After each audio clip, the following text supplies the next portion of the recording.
Well, good morning. Welcome to another episode of Papa's Workshops. These are for Adam, Brady, Luke, and Brenna. But before we get started, we got to check in with my assistant. She is. Oh, you're going to come out of there? I don't have a treat. I don't have a treat. You can go back to weighing down the bench. Shall we get to work? Let's go to work. All right, this is part 2 of making a 18th century Newport card table. Last episode we did all the mortise and tendons for the legs and the apron. Now we got to work on the back apron. This will be in the back and it will be covered up by the hinge for the back legs have to swing out to support the top. And these get dovetailed to the apron. So I did 2 things. I took my template and marked out the curve that has to be cut this way, but also this way. So that makes this back part that has to be dovetailed that much narrower.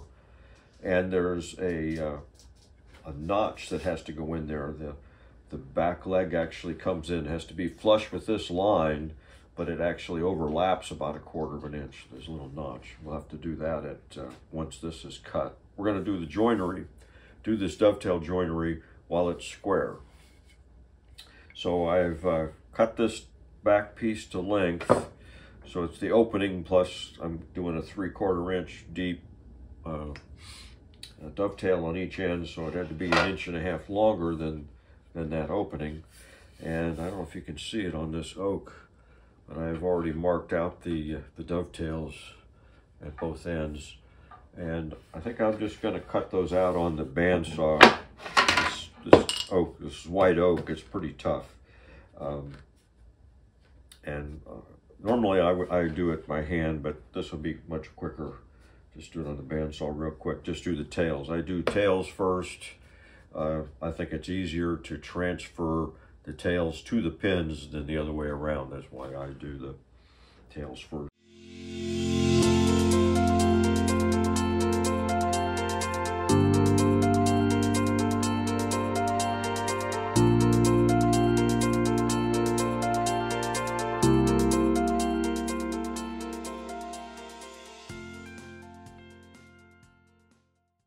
We got those all roughed out on the bandsaw. So now I need to take a chisel and clean those up. And I failed to mention that before I did all that, I took a marking gauge and marked in my 3/4 of an inch, the depth of these.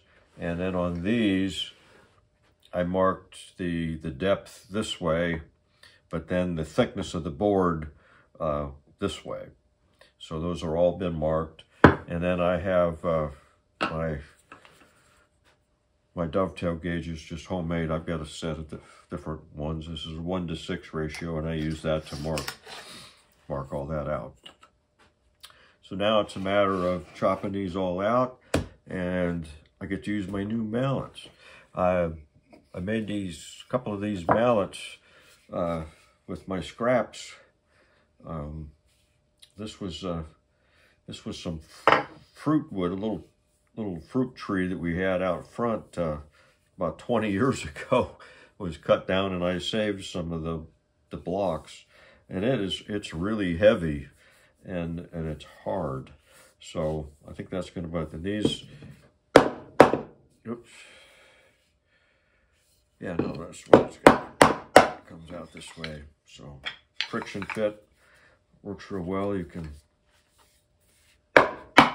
So both of them that way. It looks like I needed to make one in the middle between these two. I'm going to use this one to chop this oak with and get those chopped out.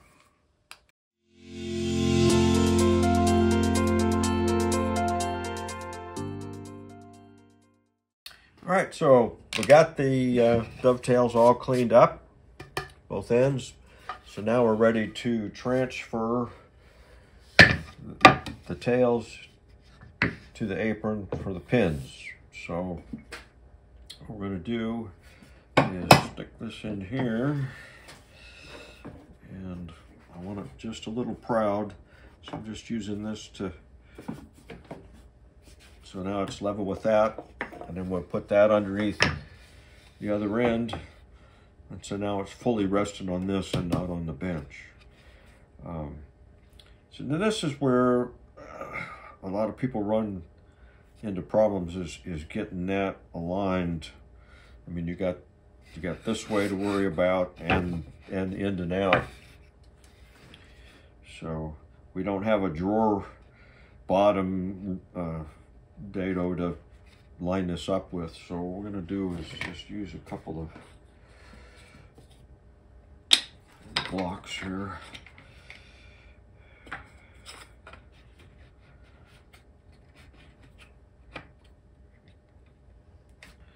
And that'll keep this part right, and we still have wiggle room this way. So I'm just kind of looking down and get the light underneath, see how much gap there is. And what I'm going to do is use this weight. I know that kind of blocks it, but that weight keeps it from being too goosey. So I'm just trying to get just to the point where there's no line. I'm just a titch over my line. So if I'm this way, then basically if I'm on this side of the line, the outside of the line, I'm going to mark it, and they're going to be too wide, right? The wedges, the tails are going this way.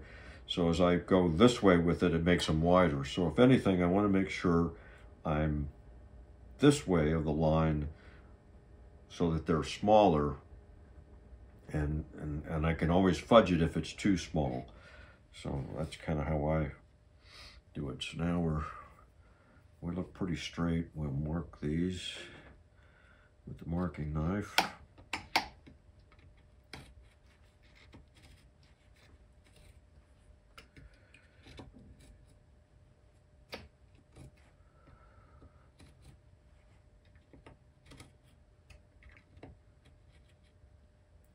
And these don't have to be perfect, because this is going to be in the back and behind the hinge. The only way you'll be able to see it is if you've got the back legs unfolded, and then you're looking under the table. So it's not something you should spend a lot of time trying to get perfect. So there we got that. And I'll go ahead and deepen those lines a little bit.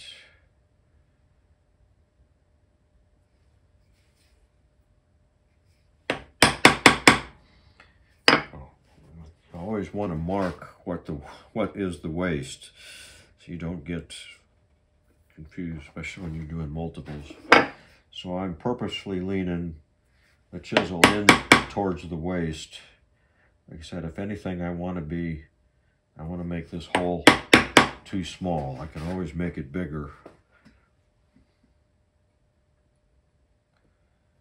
But it's a little harder to make it smaller. Can be done, but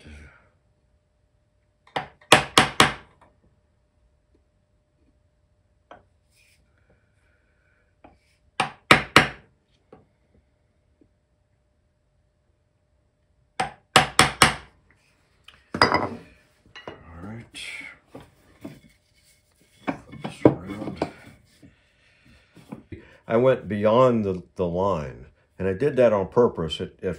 First off, it makes it easier to chop out the waist, but I think it also, I mean, when this piece is on, you're going to just see these little dashes, and that'll show someone that this was handmade and not machine made. There is, you know, if you get it too perfect, then it looks like a machine has done it. So I think there is some value in I think there's value in making it handmade, but I think there's value in showing that it's not, that everything isn't absolutely perfect. Because on the originals, they weren't all perfect. You will see that overcut all the time.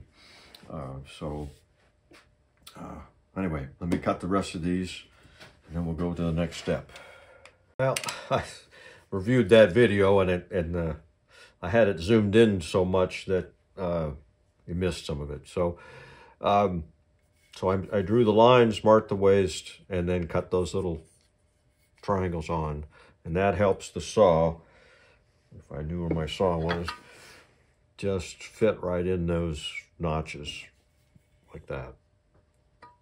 And this is where I've overcut. So just to give you a better view of that. So now I got to go back and cut all these. Now, got them all cut. So now I'm going to go over to the drill press, and we're going to drill, what is that? It's a 1/2 inch hole down, probably 2 of them on each of these waist, and try to hog out most of that waist. We'll get down close to the line, and then we'll have to chisel the rest of this out. But I'll get the other one in this state, and then we'll drill both of them at once. Or, you know. All right, so I got the holes drilled. So now I just need to chop out that waist.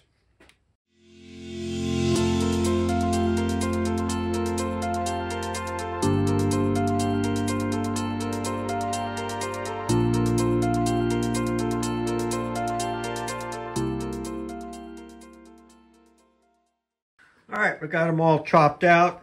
So now we need to refine them. As you can see, kind of that line right there. I need to shave those down and get that all.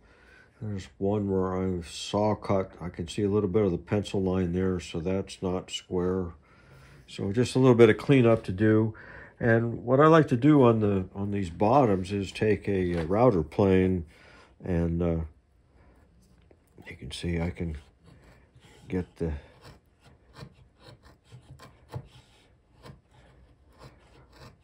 make sure that those are square. So it's a little bit of cleanup work, and then we can test fit. Well, you know what I said before about not having to be perfect? That's a good thing, because I screwed up. And my enthusiasm, probably proving I can't walk and chew gum at the same time. When I measured the pins, I had this board upside down. So that solved that. I got it to fit in this one just fine, because I discovered that mistake. So the other end was right. So now I have to, which one do you correct? So I found if this one is backwards, I can shave a few, and it's pretty close. There's one little gap, but it's close. So I've got to work on this some more to get this to fit upside down. Oh well. All right, here we are. So that looks pretty good. But and this one is the side that's not so good. Actually, it looks pretty good compared to being laid out totally wrong. So once it's glued, oh, I got a crack there. I do. That may be a little tight right there.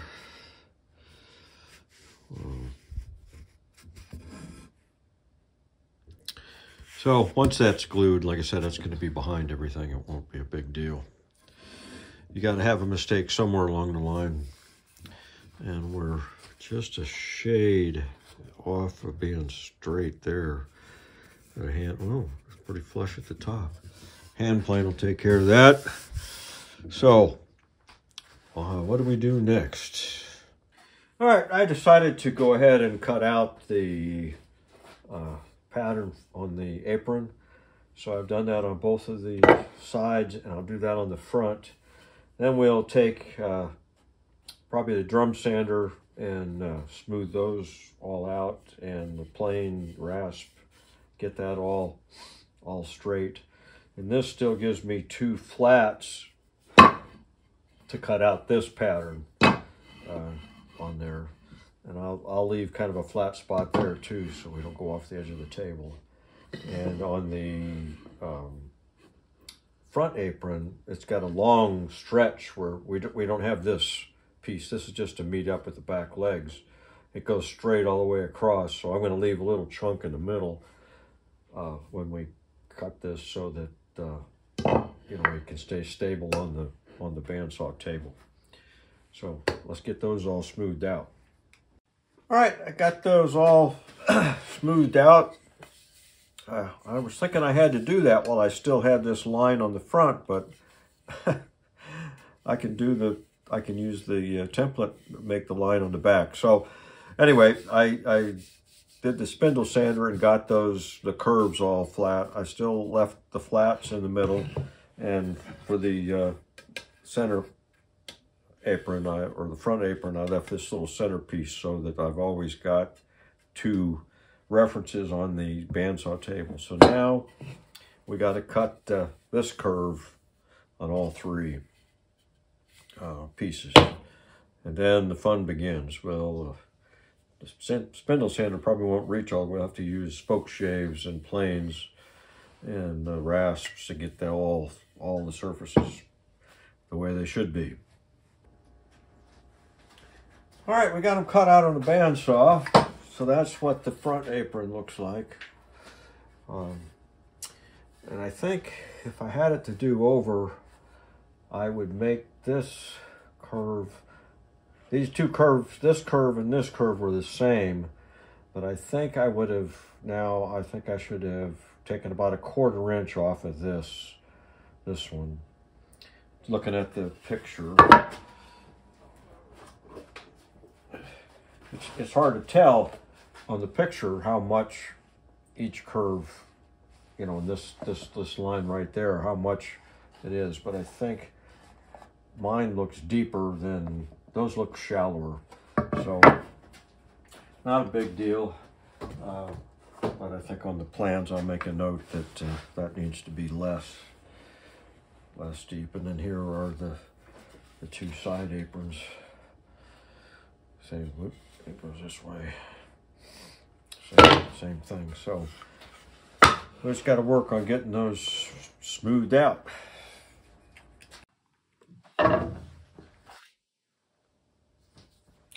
After sleeping on it last night, I think that is just too much compared to the picture. It seems much steeper, and this part is much narrower than what it appears on there. I know I just won't be happy with it in the long run. So I did what I should have done in the first place, and that's make a couple of samples. I'll hold those in a way you can see them. So this one, the lower one, it's reduced by 1/4. The distance that it's cut off is reduced by 1/4 inch. And this one by 3/8. And I'm a little unsure which is the closest one to the, that one and that one. Compared to the original, there's quite a bit of difference. You can see there and there. So I don't know, I'm kind of torn between, it's sort of a toss-up between these 2. Maybe I need to split the difference. Anyway, put in the comments section which one you think, the 1/4 inch or the 3/8 with 3/8 has the tenon on it. So I do have another piece of 8/4 that I could use, but it does have You can see it there. It does have some sapwood, but it's only on that corner, so it's not on this. So it only goes down about halfway. So I think by the time it's milled down to the 2 inches and 2x4, I can put the sapwood in the back and it won't be seen. Anyway, like I said, put in the comments which one you think, and I will make a decision here. I'll work on the I can work on the back legs. I'm also anticipating that issue as well on the legs. I've glued up a couple of 2x4s to make a 3-inch square blank and do a test cut on the legs to make sure they're not too narrow. So we'll work on that and come back to the apron later. Thanks for watching.